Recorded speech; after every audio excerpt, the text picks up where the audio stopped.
ensayos de filosofía de la acción de un servidor, Manuel Abarca Simiño, filósofo sanmarquino. En esta ocasión nos acompaña en la mesa en la presentación Manuel Genaro Humala Urrutia, abogado por la Universidad Inca Garcilaso de la Vega, autor de diversos artículos sobre Manuel González Prada y otros temas libertarios, ¿no?, publicados en la revista Peruana de Filosofía Aplicada. Sin más dilación, entonces empezamos con su presentación. Bueno, como les decía, antes que nada, buenas noches y les pido las disculpas del caso por la demora que he tenido producto del tráfico caótico que tenemos en esta ciudad. Sobre el tema, muchas gracias. Sobre el tema que tenemos de la presentación del libro, me hacía una pregunta justamente hace unos momentos, ¿no? ¿En qué circunstancias estamos presentando este libro cuando tenemos por lo menos dos guerras entre, por ejemplo, la Ucrania con la Federación Rusa o la del sionismo contra el pueblo palestino? Y además que muchos conflictos o en la región latinoamericana o en este país en particular, conflictos que por ejemplo lo ve la Defensoría del Pueblo, ¿no? Entonces hay una situación álgida de problemas y sin embargo hay un grupo de individuos como nosotros que estamos acá esperando escuchar o conocer algo sobre este libro y sobre su autor, que es el magíster Abraham Paz y Miño, porque no puede haber libros si no hay un autor y quisiera justo dedicar algunas palabras también sobre él. Abraham Paz y Miño es filósofo, estudió en San Marcos, hizo una maestría en Europa sobre ética aplicada y es un reconocido filósofo ateo, ¿no? Porque no todos los filósofos lo son. A veces en el común de las personas desinformadas asocian filosofía con una manera de especular, pero que uno está por las nubes y no toca temas terrenales. En cambio, él sí toca temas terrenales, por eso que su modo de ver la ética o la filosofía es siempre le hace mencionar lo aplicado, no andar con muchos rodeos metafísicos y esas cosas. Y en cuanto al libro, tiene todo el reflejo de su autor, que me lo imagino quizás como un antiguo alquimista en su laboratorio, investigando, puliendo el texto y esas cosas, ¿no? O como también un masón en sus canteras, haciendo su obra benéfica para la humanidad. Sobre el libro, en concreto, tiene 160 páginas. Es un libro que realmente ya tiene 30 años, solo que con el correr del tiempo lo he ido mejorando, con más artículos, más ensayos.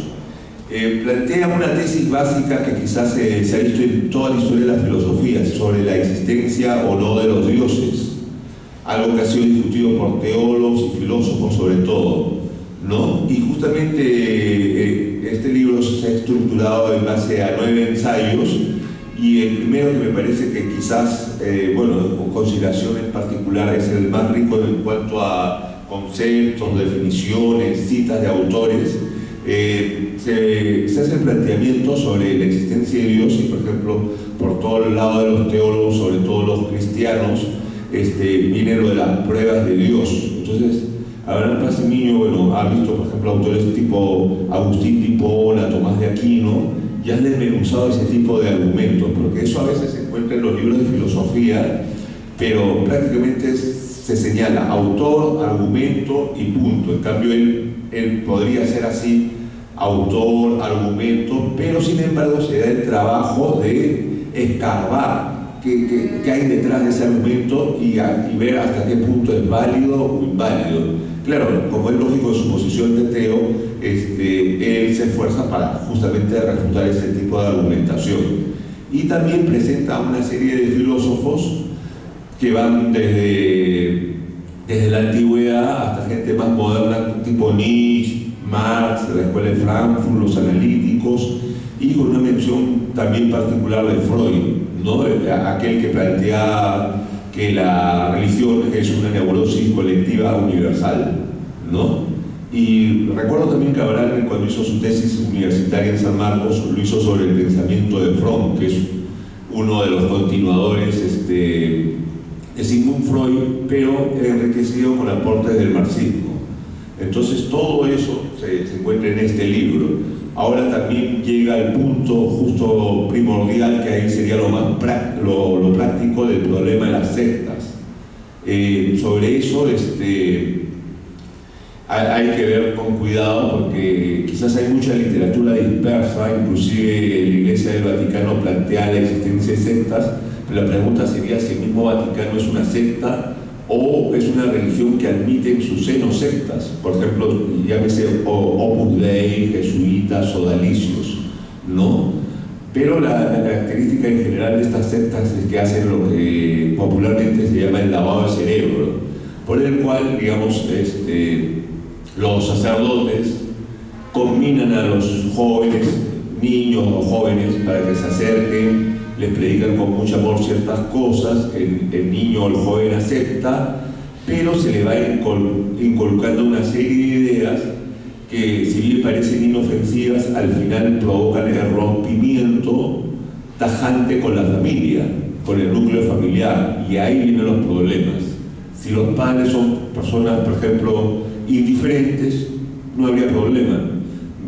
Va a la congregación, vive la congregación, pero si el padre es una persona preocupada, ahí sí tiene tremendo problema. Por ejemplo, en el Perú se ha visto el caso, sin ir tan lejos, del sodalicio, ¿no? Y cómo captaba gente, pero justamente, y al igual que los jesuitas, gente, o del Opus Dei, gente adinerada, ¿no? Y basándose en una cita del Nuevo Testamento, donde sale que Jesús, o el profeta Jesús, como se dice en el Islam, no vino a traer la paz sino la guerra.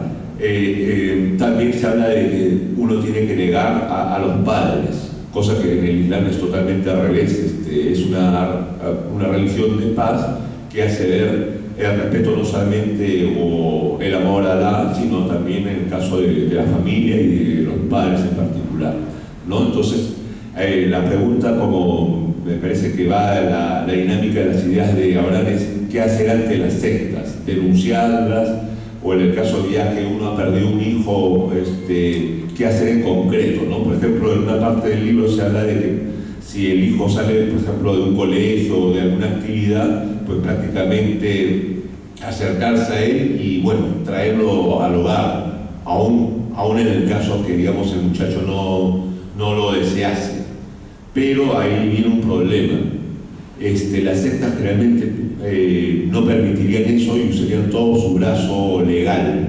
Entonces sería un choque de abogados, entre abogados tendría que resolverse la situación. Entonces eso es lo trágico de esta situación. Y hay, inclusive en otros países hay observatorios sobre las sectas, hay leyes antisectas, y eso más bien, como en muchas cosas, estamos atrasados. Tan atrasados que, por ejemplo, en otros países tenemos metro para el transporte masivo de la gente y aquí no lo tenemos. Tenemos el metropolitano, pero que para cualquier francés, mexicano, chileno que venga es como una imitación de metro. Y ellos lo tienen hace más de 50 años. Su desarrollo económico también se ve en un subdesarrollo tecnológico y lamentablemente hasta un subdesarrollo moral, porque mucha gente, digamos, hemos pasado, ¿no?, de nuestras familias, vecinos, etcétera, que erramos constantemente y creen que yendo a una parroquia, una iglesia, una secta y golpearse el pecho y bueno, y eso no resuelve nada. Me parece que más productivo es, por ejemplo, la labor de Abraham, investigando, reflexionando, publicando, presentando un libro de esta magnitud, que, como digo, no es la primera vez que se presenta porque ya tiene 30 años, y también por parte de todos nosotros, el hecho de quizás de no haber investigado este material, pero poder leerlo y que nos llame a la reflexión, porque este libro da como unas vigas maestras, a mi entender, pero no es la última palabra. Habría que desarrollar inclusive cosas acá, por ejemplo, y ahí vendría una diferencia con Abraham. El tema de la masonería se toca acá y es un tema que es muy amplio, tiene muchos años, 300 años de masonería especulativa, pero de la operativa es muchísimo más, viene del medioevo, ¿no? Y él en el libro sí plantea que la masonería es una sociedad secreta, lo cual se puede leer y ver videos en internet con mucha secuencia que apunta a eso, pero quien es masón o ha pasado por la masonería o es un masonólogo, que es una especialidad universitaria, que son gente que se dedica al estudio de la masonería, saben que la masonería, sobre todo en estos últimos tiempos, es una sociedad que si alguna vez fue secreta, ahora se le denomina discreta, salvo que venga un régimen de excepción dictatorial como el de Hitler o Franco, donde se le persigue a los hermanos masones y se les suprimen sus actividades en sus templos masones. Ahí obviamente vuelve a ser una sociedad secreta. Pero mientras estemos en un régimen formalmente democrático, eso no ocurre. Otro punto es que Abraham, bueno, cuando señala al Islam, hace ver como que pone la palabra maometano, que es muy común. Hasta algunos de los mejores biógrafos del profeta Mohammed, la paz y bendiciones sean con él, escribe Irving y pone el título Mahoma, ¿no? Y piensan que el que sigue las ideas del profeta es maometano, ¿no? Pero realmente no es un hombre, el nombre es Mohammed, y quien sigue la religión del Islam y las enseñanzas o los hadiths del profeta Mohammed es el musulmán. Entonces, yo pienso que es una cuestión que prácticamente es subsanable. Además que, como le digo, todo el mundo hemos pasado por eso, ¿no? Y sobre justamente el tema del Islam, también se pone el caso del fundamentalismo islámico, aunque él tiene la virtud de reconocer que el concepto de fundamentalismo se aplicó primero a grupos de extrema derecha cristianos que operaban en los Estados Unidos, y luego por extensión se deriva al Islam, ¿no? Pero el problema es que en el Islam es una religión que plantea la paz, y inclusive hay usuras donde plantean que no se puede transmitir la religión o imponer la religión por medio de la coacción, o sea, la coacción física. Entonces eso es una cuestión que se debe aclarar. Claro que hay grupos que se llaman terroristas tipo Hamas, talibanes, etc., pero habría que ver hasta qué punto son realmente musulmanes o no lo son. Algunas veces se les ha capturado y se les ha encontrado en la mochila que tenían libros que decían, por ejemplo, Islam para Dummies, que en traducción es es una colección de libros para Dummies, que significa para tontos, o para recién llegados, advenedizos, qué sé yo, y ningún musulmán que se respete va a estar leyendo un libro así introductorio cuando tienen acceso al Corán, a los hadiths del profeta, o a libros de propios autores musulmanes que plantean las explicaciones debidas, tanto de la cuestión histórica, doctrinaria, principios, etc., ¿no? Entonces, eso me parece puntos que son controvertidos en el libro, pero que son controvertidos a nivel general, porque lamentablemente de estas cosas a veces todos desconocemos. Alguna vez Mariátegui, recuerdo que mencionaba una cita del anarquista francés Proudhon: la propiedad es un robo, y decía, eso es lo más conocido de Proudhon. Pero ¿qué pasa con Proudhon? Es que tenía en su bagaje cultural más de muchísimos libros, inclusive hasta tomos de correspondencia, y todo eso prácticamente no ha llegado a nosotros, ¿no? Y si llega, es como pasa con los libros de Víctor Raúl Ayala Torre, están ahí tirados en el piso y la gente, ni siquiera sus militantes, lo leen. Ese es un grave problema que tenemos últimamente como sociedad. Estamos perdiendo casi la capacidad lectora, y si perdemos la capacidad lectora, perdemos también la capacidad reflexiva. Algo que me parece interesantísimo en el libro de Abraham también es la mención que hace a los deístas, de lo cual pues prácticamente no se nos informa oficialmente en las iglesias, tanto católicas, cristianas, ni en las mismas universidades. Prácticamente es un conocimiento que se adquiere por medio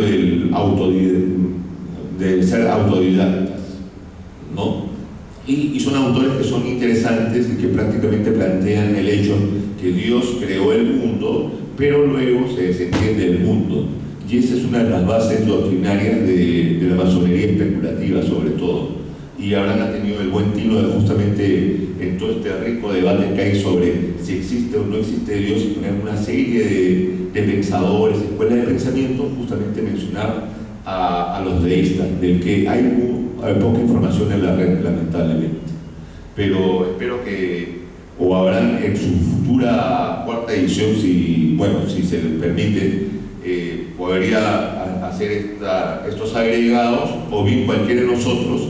También es un llamado también como para no solamente quedarnos con este libro como si fuese un libro sagrado que no se le debe mover ni una palabra más, sino también que nos invite también a la investigación o a la reflexión sobre los temas que plantea.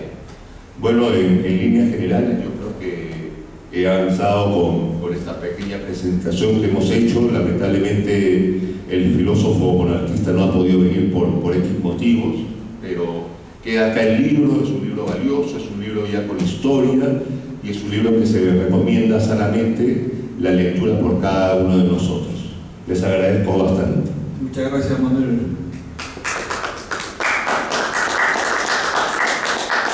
Precisamente, como menciona Manuel, el segundo presentador, Víctor Samuel Rivera, doctor en filosofía, no está presente por motivo de causa mayor, y eso me impele, me obliga a hablar un poco de mi libro, cosa que no es muy ortodoxa, ¿no? O sea, y tampoco elegante, ¿no? Pero por la necesidad de darles una visión general del libro, voy a hablar brevemente del libro, no voy a decir maravillas, sino lo que está acá, ¿no? En el índice, ¿no? En realidad este libro, como dijo Manuel Humala, tiene 30 años, ¿no? O sea, la cuarta edición. La primera edición tenía solamente 3 capítulos, ¿no? Aparte de la introducción. En esta cuarta edición hay 9 capítulos, ¿no? El primero es el original, uno de los originales sobre los dioses, ¿no? O sea, ¿de qué estamos hablando, no? Hay un montón de conceptos, diversos conceptos sobre Dios, ¿no? Pero en nuestro contexto peruano, latinoamericano, más me he centrado en el monoteísmo, ¿no? De un solo Dios, ¿no? Y en este capítulo hablo pues, de los argumentos clásicos a favor de la existencia de Dios, ¿no? Y como soy filósofo, también sobre su refutación. Eso existe, no es algo novedoso, ¿no? Y me permito decirles, ¿no? Yo solo, aparte de ser autor, soy editor, y justo pronto va a salir un libro interesante, ¿no? Sobre nuevos argumentos que defienden pues, el ateísmo, ¿no? Pero desde un punto de vista lógico, bien estricto, ¿no? Desde el punto de vista, ¿no? Y que ahí es un libro muy completo, me parece, y tal vez el mejor que he podido leer y traducir, ¿no? Porque está pronto por salir. Bueno, siguiendo con el tema de mi libro, ¿no? Pongo entonces lo que hay. ¿Qué cosa hay? Argumentos a favor de la existencia de Dios, y también hay argumentos en contra. Pues eso es lo que existe, ¿no? A pesar de que tengo inclinación por los segundos argumentos, ¿no? Y como este libro lo escribí hace 30 años, en ese tiempo era agnóstico, ¿no? Y ahí defiende una parte que no lo he sacado, ¿no? La postura agnóstica, es decir, es un misterio, ¿no? Que no se puede saber si existe o no existe un proceso trascendente, sobrenatural, ¿no? En el segundo capítulo, que también está en la edición original, es la crítica de la religión, pero crítica en sentido pues, de análisis, ¿no? O sea, puntos a favor y en contra de la religión, ¿no? Y ahí cito a varios autores, tanto cuestionan la religión o la existencia de Dios, y autores que favorecen eso, ¿no? No tanto porque creen, sino por cuestiones, digamos, prácticas, ¿no? Si te ayuda, por ejemplo, los utilitaristas, los pragmatistas, y ya, de repente Dios no existe, pero si te ayuda esa creencia, ser mejor persona, dejar un vicio, eso está bien, pues. O sea, no se hacen problemas. El tercer capítulo que sí estoy añadiendo acá es Introducción a la psicología de la religión, ¿no? ¿Por qué la gente cree en una religión? Sus necesidades existenciales, psicológicas, por las cuales creen, ¿no? ¿Cuáles son las funciones de la religión? ¿No? Te dan consuelo, te dan esperanza. En cambio, en el ateísmo no hay eso, ¿no? En el ateísmo dice, como se va a hacer el materialismo, mueres y ahí quedó todo, ¿no? En cambio, la religión te dice, bueno, hay una esperanza, que en otra vida, pues, encuentres la paz, la justicia. Si en esta vida no has sufrido, en la otra vida pues hay consuelo. Si en esta vida un ser querido ha muerto injustamente, pues en otra vida pues, será premiado, etcétera, etcétera, ¿no? O sea, da cierto consuelo. También menciona el futuro de las creencias religiosas. Algunos pensadores han pensado de que conforme avanza el conocimiento la ciencia se va a acabar, pero pienso más bien que se transforman las creencias, ¿no? Algunas religiones mueren y otras nacen, ¿no? Cambian. El cuarto capítulo, Ser o no ser cristiano, que es también de la edición original, ¿no? Aquí hablo sobre la Biblia, si es palabra de Dios o del hombre, ¿no? Y sobre Jesús de Nazaret es realmente un personaje histórico, es un mito literario, punto de reflexión, ¿no? Y menciono las fuentes diversas sobre esto, ¿no? Neotestamentarias, judaicas, romanas, ¿no? Influencias de otras religiones en los dichos de Jesús, enseñanzas morales también, un análisis y una crítica, el amor fraternal, el amor y perdón a los enemigos y otros temas, ¿no? El quinto capítulo es sobre milagros, fe y razón, ¿no? Sobre la posibilidad de la acción divina, ¿no? En el mundo a pedido del creyente, ¿no? Y el sexto capítulo, que también es nuevo, es sobre vida después de la muerte, ¿no? O sea, la posibilidad de que al morir de alguna manera sobreviva nuestra conciencia, energía consciente, ¿no? Ahí también lo discuto. Este tema es un tema clásico, ¿no? El séptimo capítulo es de la edición original, escucha a Dios nuestras oraciones sobre la vida práctica de los creyentes y no creyentes, ¿no? O sea, aquí cuestiona, pues si uno cree y no practica, entonces esa creencia no le sirve, ¿no? Tampoco, porque uno no cree va a ser mejor persona automáticamente que un creyente, ¿no? O sea, lo que define la persona son las acciones. Las creencias pueden motivar esas acciones, ¿no? Pero si las acciones no producen un mejor mundo, soluciones a los problemas que hay, entonces esas creencias o falta de creencias no son muy valiosas, a pesar de que vistos desde el punto de vista, pues, en el tiempo no afecten en gran manera, ¿no? Pero por lo menos en nuestra vida temporal finita, pues es importante nuestro accionar como personas, ¿no?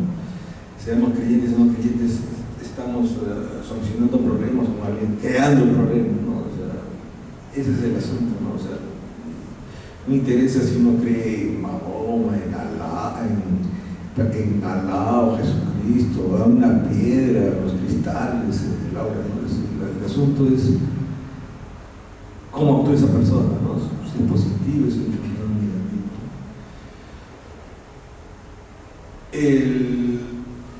En este capítulo también hablo sobre la intolerancia, el fanatismo y el prejuicio, ¿no? Ya Manuel lo mencionó, la intolerancia, que es algo muy antiguo, ¿no? No es solamente del cristianismo del siglo XIX, en realidad es algo bien antiguo, ¿no? Sobre todo pues en las creencias radicales, extremas, ¿no? Normalmente las religiones no dicen persiga a los que no creen, mata a los que no creen, sino son las interpretaciones radicales, extremas de algunas religiones, ¿no? O sea, en partes de ciertas épocas históricas también ha aparecido eso, ¿no? Sobre todo cuando las religiones han tenido el poder del Estado, ¿no? Porque en su lógica, si tenemos la fe verdadera y la de ustedes son falsas, entonces ustedes están equivocados, ustedes tienen que cambiar, ustedes están persiguiendo el demonio, entonces se les reprime, ¿no? Si tienen poder, ¿no? Pero felizmente ahora con el avance del tiempo, ¿no? El pensamiento, los derechos humanos, pues se supone que hay libertad de pensamiento, salvo en los países donde todavía impera pues, la intolerancia, ¿no? Países donde dice que eres ateo, te meten a la cárcel, hasta te pueden matar, ¿no? O en otros países donde dicen que hay libertad religiosa, pero no te dan trabajo o te niegan pues, un trabajo regular, ¿no? Y esto pasa a nivel internacional, incluso en Occidente. Entonces este fanatismo está cuando uno piensa pues extremismo, ¿no? De forma extrema de que tiene la verdad. Y eso no solamente pasa en las religiones, también pasa en las ideologías políticas. Y claro, está el fanatismo, también lo vemos en el fútbol, ¿no? Cuando los de la luz se pegan, se tiran de brazos con los de la alianza, por ejemplo. El octavo capítulo es un desarrollo justo de estos temas, ¿no? Fundamentalismo religioso versus racionalismo y modernidad, ¿no? Aquí hablamos pues, de las religiones que han avanzado, pero también ha avanzado la modernidad secular, el ateísmo, el humanismo secular en Europa, Estados Unidos, pero sobre todo en Europa occidental, ¿no? ya no hay la creencia de los templos o museos, los templos católicos específicamente, ¿no? Bueno, en Estados Unidos pasa algo interesante, ¿no? Hay no creyentes, pero también hay creyentes fundamentalistas, ¿no? Y claro está también lo que mencionó Manuel en el último capítulo: sin miedo a la libertad, cómo prevenir a las sectas destructivas, es decir, esos grupos religiosos que te apartan de tu familia, te apartan de tu trabajo, te explotan física, económica, sexualmente, ¿no? Te esclavizan, ¿no? Y eso es importante prevenir, sobre todo los menores, ¿no?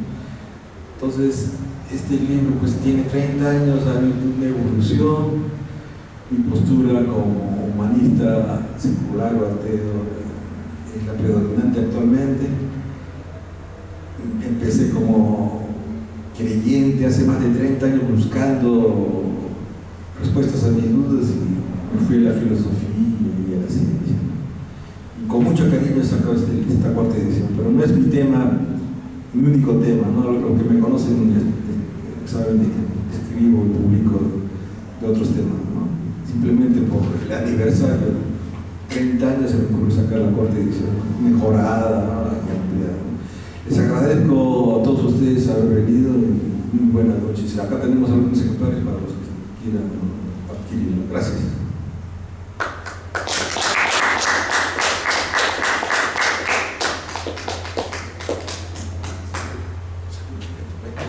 No va a haber preguntas, perdón, no va a haber preguntas. No, normalmente la presentación no hay preguntas. Ah, ok. Como se empezó tarde y ya. Podemos conversar, ¿sí?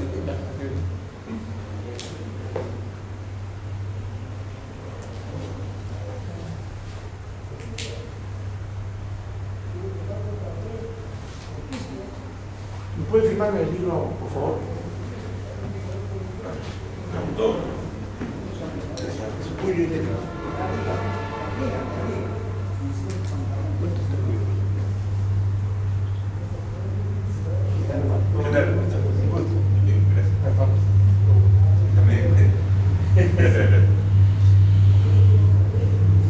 Estamos por su 14, ¿no? Sí. Hoy estamos 14, ¿no? 14.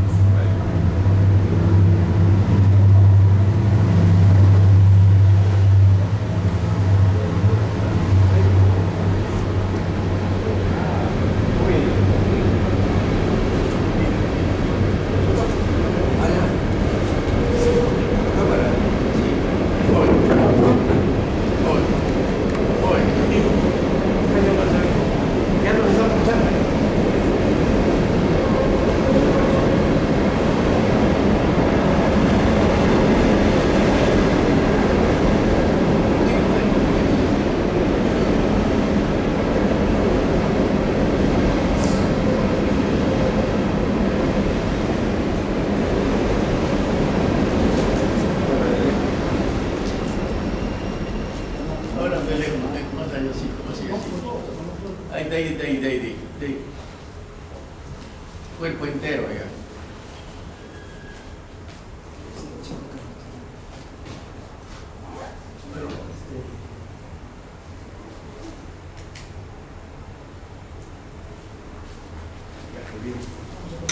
Gracias. ¿Voy a firmar? Ah, no.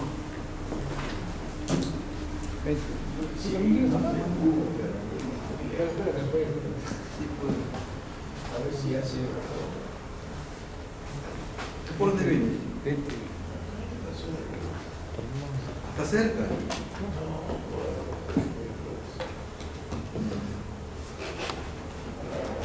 Muchas gracias.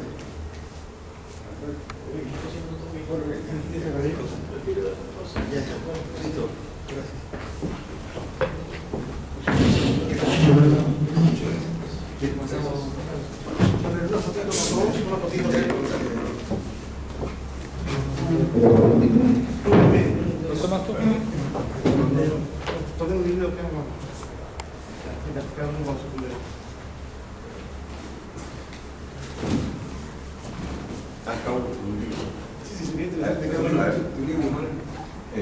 Ya lo guardé. Vamos a poner. Después regresa.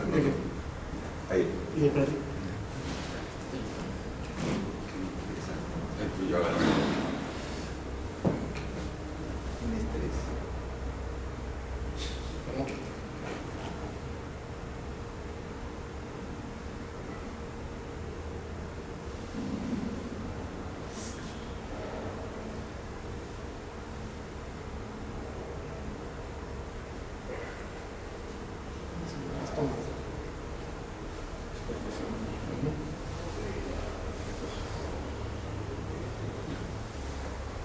Gracias.